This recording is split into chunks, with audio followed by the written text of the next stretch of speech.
Ready to get hands-on with automotive software?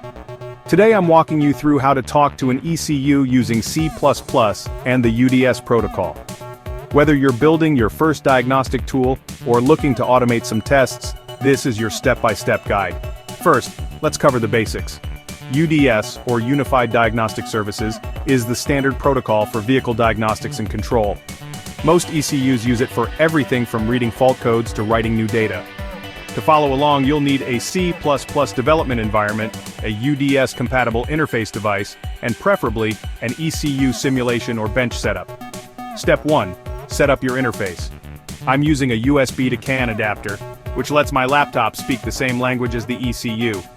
You'll also need the appropriate drivers, and maybe a library like SocketCAN if you're on Linux. Step 2.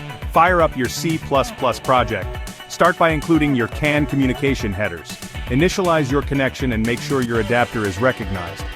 Next, let's craft a simple UDS request. All UDS messages have a service ID. Let's try 0x22, which reads data by identifier. Prepare your CAN frame with the right structure service ID, followed by the data identifier you want to read. Send your message, then wait for a response. If everything's connected properly, you'll get a positive response with the data you requested. If not, double-check your wiring and message structure. UDS is picky about details.